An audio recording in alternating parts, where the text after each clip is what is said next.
Olá, tudo bem? Eu aqui, professora Cássia, falando com vocês sobre as manifestações do sagrado. A nossa segunda aula do capítulo 7 de ensino religioso, né? Onde nós vamos abordar novamente como se manifesta o sagrado na nossa vida, certo? Bem, começando a minha aula hoje, quero trabalhar com vocês, né, um momento de interiorização, pedindo as bênçãos do Espírito Santo na nossa vida e na vida dos nossos familiares, certo? A gente não pode começar a nossa aula, né, sem um momentinho de oração, um momentinho de levar o nosso pensamento a Deus por tudo que está acontecendo, né, pedindo bênçãos e graças. Certo, gente? Tô com saudade, vontade de encontrar vocês, né? De vez em quando eu converso com um ou outro, aí aumenta ainda mais a vontade de encontrá-los, né? No capítulo 7, a gente fala de manifestações do sagrado. Eu já falei isso para vocês na aula da semana passada, que desde o capítulo 5 nós estamos trabalhando sobre o sagrado. Lembram, né? Falamos dessa concepção de sagrado. O que é o sagrado? O sagrado é algo, é um sentimento, é uma manifestação muito pessoal, tá? Dependendo da religião que a gente frequente, que a gente acredite, tá certo? Ainda falamos lá atrás de espaços sagrados, de elementos sagrados, né? Falamos também de animais sagrados, depois a gente falou de símbolo, tudo para a gente chegar, só para vocês não se perderem ao longo dessas nossas aulas, tá? Por isso, essa retomada ela é muito importante, tá? Vocês fizeram como tarefa, né? E eu particularmente já vou revelar para vocês, amo pão, né? Que tipo de pão é mais apreciado aí na sua casa? Né? Então, o pão que lembra a Eucaristia, né? Para nós, católicos, é um momento muito importante na missa, o momento da Eucaristia, né? Acredito que em outras religiões, em outras manifestações, também há um momento dessa partilha do pão, tá? Então a gente faz toda essa comparação para chegarmos ao capítulo 7, para que a gente entenda, né, tudo que está escrito, principalmente, né, principalmente onde podemos ver as manifestações do sagrado, que é em tudo. Ou seja, em tudo a gente percebe esse Deus, né? A gente percebe a presença de Deus, tá?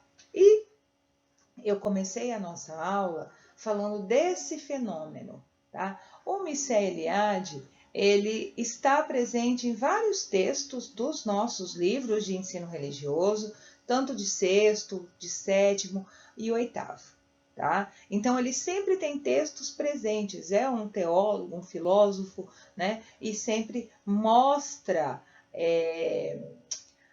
essa comparação e faz com que a gente reflita um pouquinho como esse fenômeno sagrado se manifesta, certo?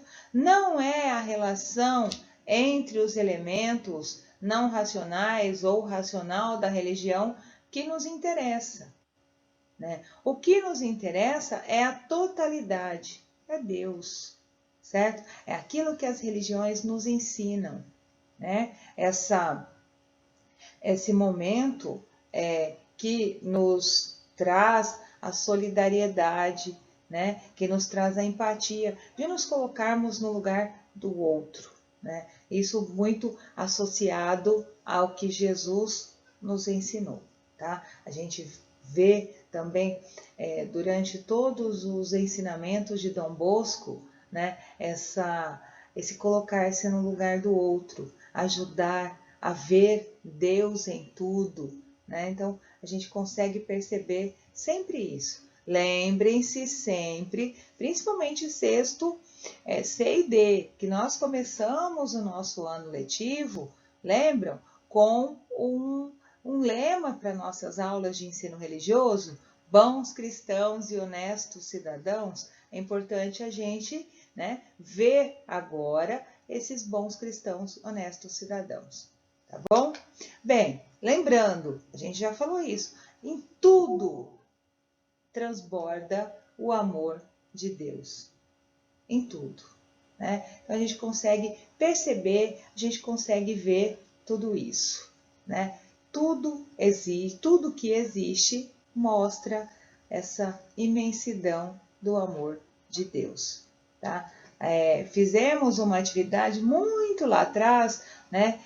Entendendo o que era o transcendente.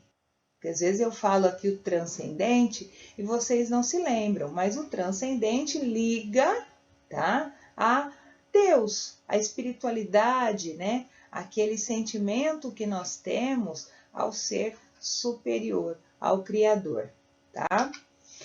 Bem, vamos então para a página, deixa eu só pegar meu livro aqui que eu não abri, desculpe, mas a gente vai para a página 59. Na página 59, a gente tem essa imagem, né? O Homem Vitruviano de Leonardo da Vinci, lá do século XV, onde ele quer mostrar que o homem consegue, né, desvendar um pedacinho dos mistérios do sagrado.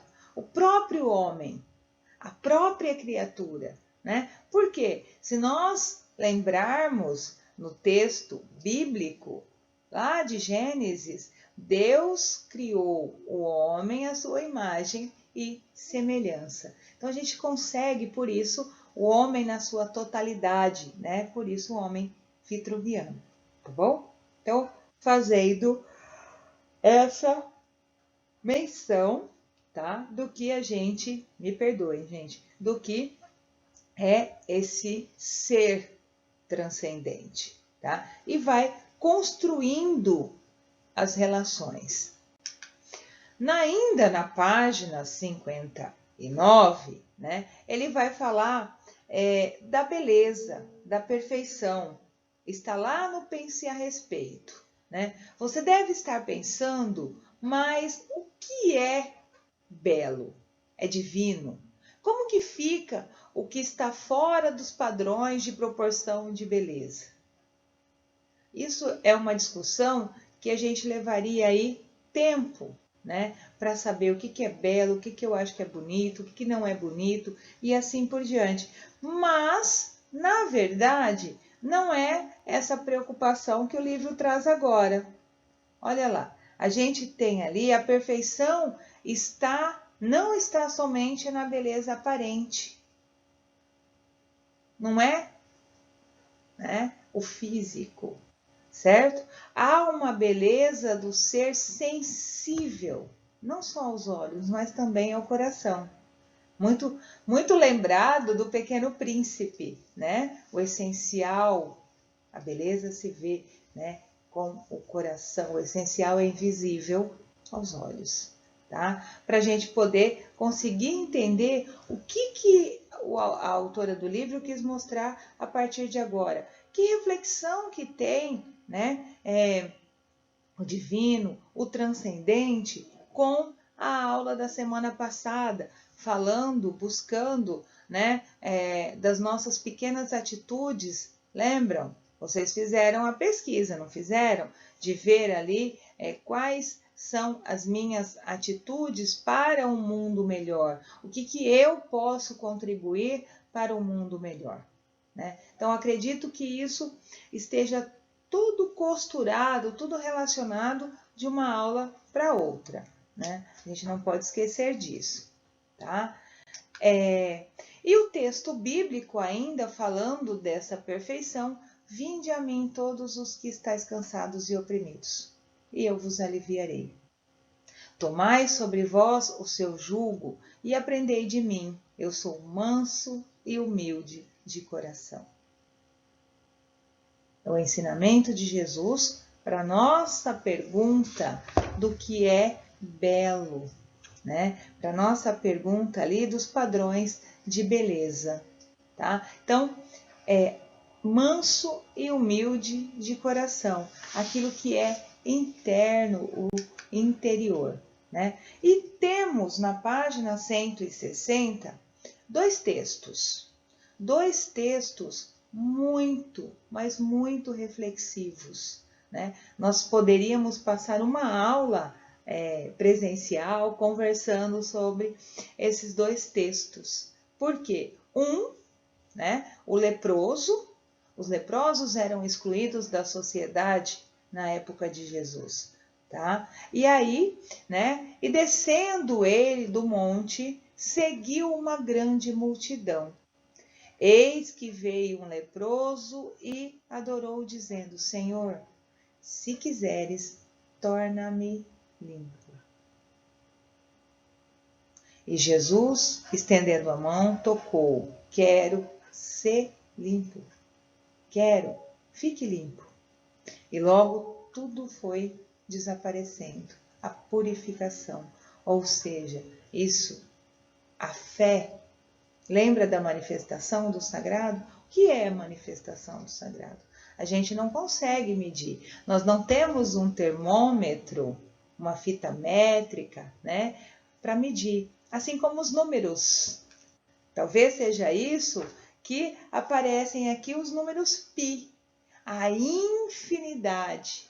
Então, fazer essa menção de fé, de sentimento, né, de sagrado, é impossível, tá? Essa ideia, né, dos números, porque vocês devem estar falando assim, o que tem a ver número pi, matemática com sagrado? Tudo a ver, tá? Porque a gente chega num ponto a fazer essa relação, a infinidade, a infinitude, né? Vocês aprendem, a gente aprende em matemática, né? Os números finitos e números infinitos e assim por diante. Gente, eu particularmente não sou da área de exatas, então matemática não é meu forte, né? Mas a gente faz um esforço. E nesse meu caso, um esforço muito grande, porque matemática realmente não é minha praia, tá? Enfim, para a gente saber, né, que essa fé é também imensa e não é mensurável, tá? O outro texto é o cego de Jericó. O cego de Jericó, né, chega no meio da multidão e grita, né? Ele tem uma manifestação diferente do texto anterior, diferente do leproso que chega quietinho, né? O cego de Jericó já chega se manifestando.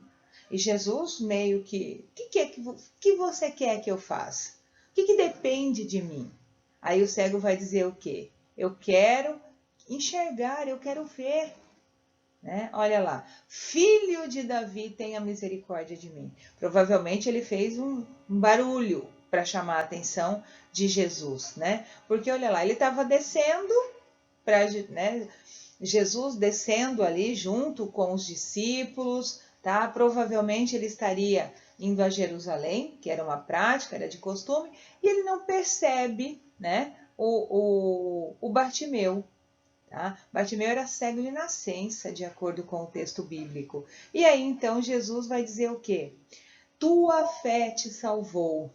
E logo ele seguiu, né, pelos caminhos de Jesus. Mais uma vez, a fé, o tamanho dessa fé, quanto? É impossível. Manifestações do sagrado. Né? Aqui nós temos, claro, duas pessoas que se aproximam de Jesus e pedem para ser curadas. Quantas vezes nas nossas orações, nas nossas preces, né, a gente também tem os nossos pedidos a Deus, os nossos pedidos elevados a Jesus, certo? E manifestando ali o nosso sagrado, né? A gente conversa, eu não sei rezar. A oração é um diálogo, é uma conversa, né? Estabelecemos então essa conversa com Deus. Vamos pedir com bastante fé, né? Aquilo que realmente é importante, aquilo que realmente fará bem para nós. Tá? Então, 2 textos presentes na página 60 do nosso livro. Na página 61, tá? Para ver um mundo num grão de areia e um paraíso numa flor silvestre. Segura a infinitude na palma da tua mão e a eternidade numa hora.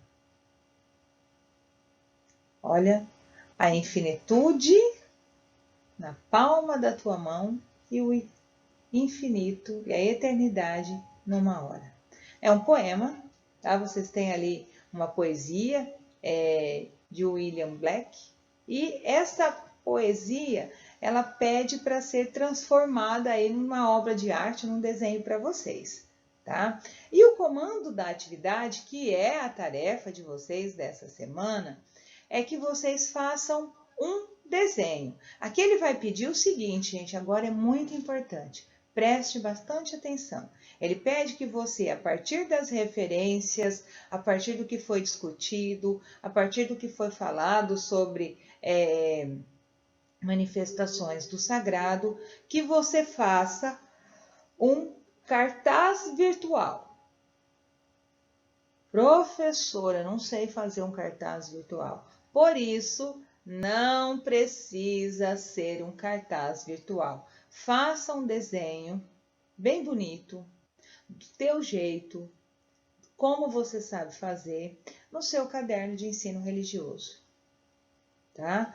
Lembrando, um desenho associado ao capítulo, um desenho associado, de repente, inspirado, né, na imagem que a gente tem aí, Newton, do Black, tá? Então, vocês podem se inspirar tanto no desenho, na poesia da página 61, quanto no que já foi trabalhado no capítulo 7, certo? Esse é o trabalho de vocês para a aula de hoje, a atividade para a aula de hoje. Façam esse desenho, a mesma coisa, quer tirar uma foto, né? Mandar pelo e-mail, depois eu deixo o e-mail também anotado para vocês tirarem uma foto e mandar para a gente. Não conseguiu? Não tem problema. Deixa ali, né? Já já a gente terá um momento de visualizar tudo isso, tá bom?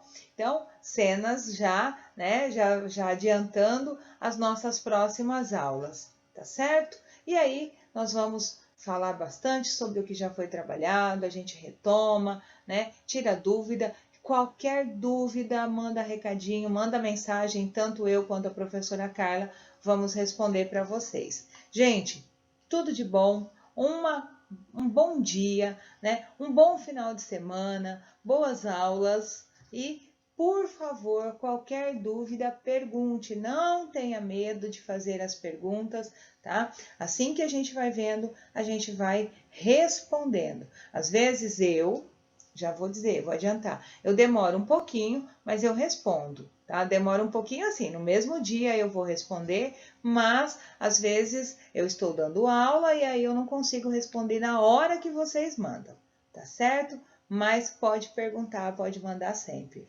Tchau, um beijo e mais uma vez estou com saudades. Tchau, gente!